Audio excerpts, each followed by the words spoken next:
प्यारे विद्यार्थियों, आज पूरा भारतवर्ष अपना 77वां गणतंत्र दिवस मना रहा है। ये आजादी हमें एक लंबे संघर्ष के बाद मिली है। हमारा देश 15 अगस्त 1947 को आजाद हुआ। उस समय वह एक देश के लिए नया संविधान था, नया विधान था, परंतु हमारे देश का संविधान नहीं था।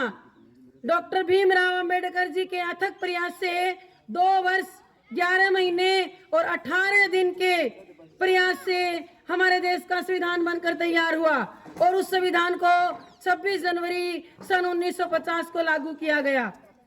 ये आजादी प्यारे विद्यार्थियों में भीख में नहीं मिली है। इस आजादी को पाने के लिए भारत माता ने लाखों वीर सपूतों को खोया, तब जाकर के हमें आजादी मिली है।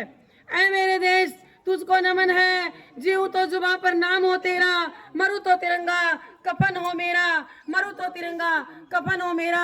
एक सैनिक की यही भावना होती है, जो उस सैनिक की यही भावना होती है जो सरहद पर तैनात होते हैं। क्योंकि जब हमारा देश अंग्रेजों का गुलाम था तो अंग्रेजों ने भारतीयों का खूब शोषण किया। देश में त्राही त्राही मची हुई थी, जनजीवन सब दूभर हो गया था। तब समय ने करवट ली, भारतीयों का समय बदला, तो भारतीयों ने अपने लाखों वीर सपूतों को भारत माता ने इसमें शहादत दी और तब जाकर के हमें आजादी मिली।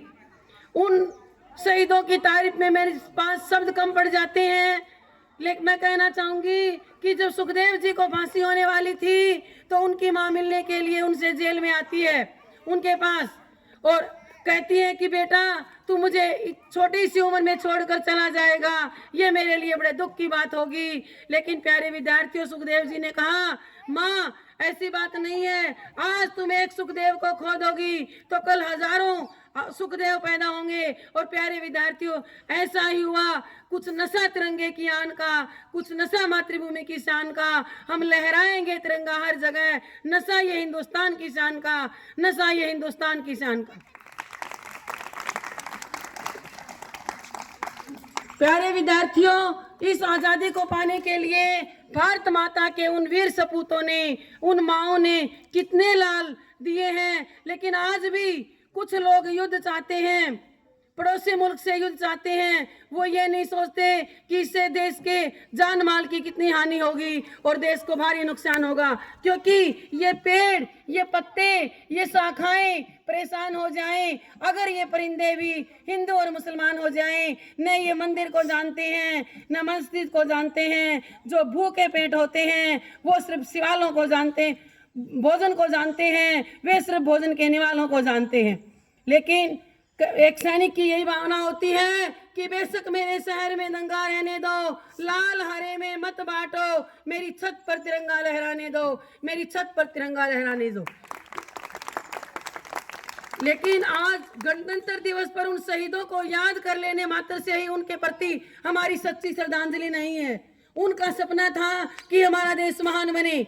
कोई भी राष्ट्र स्वयं में महान नहीं होता, महान होते हैं उसके नागरिक, महान होती है नागरिकों की कर्तव्य परायणता, उनके संस्कार। और इसीलिए प्यारे विद्यार्थियों, आप एक विशिष्ट दौर में जी रहे हैं। आज अवसरों की सुलभता है, साधनों की पर्याप्तता है, लेकिन प्यारे विद्यार्थियों, दुख जब होता है जब आप निरुद्देश्यपूर्ण जीवन व्यतीत करते हैं।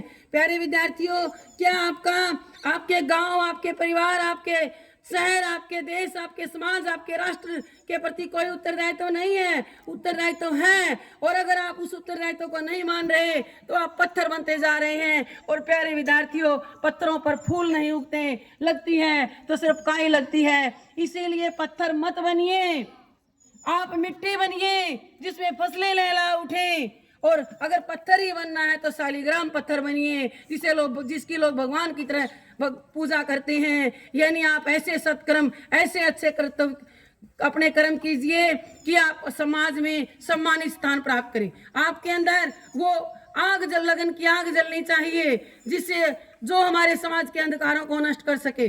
प्यारे विद्यार्थियों, मैं आपको बताना चाहूंगी कि हमारा देश एक युवा राष्ट्र है, क्योंकि यहाँ 12 से 35 वर्ष की आयु की जनसंख्या बहुत अधिक है और ये लंबे समय तक युवा रहने वाला है।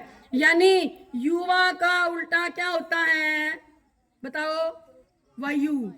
और वायु में विकास की और विनाश की वो प्रचंड शक्ति होती है। इसीलिए आप सब बच्चे अगर अपनी ऊर्जा को सकारात्मक कार्य में लगाएंगे, सकारात्मक कार्य करेंगे, तो वह दिन दूर नहीं जब आपके अंदर लगन की वो बिजली पैदा होगी जो समाज के अंधकार को नष्ट करेगी।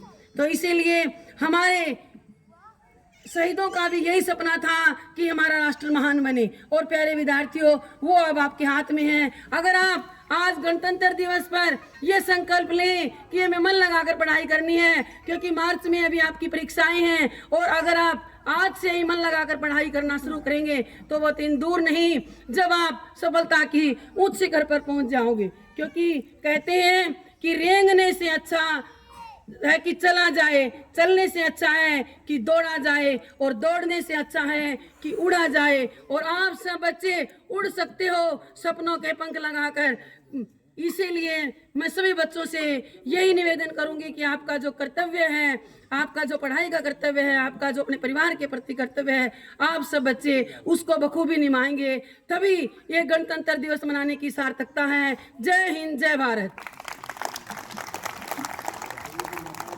अब मैं 8वीं कक्षा की लड़कियां रश्मि और उसकी सहेलियां आए और अपना नृत्य प्रस्तुत करें।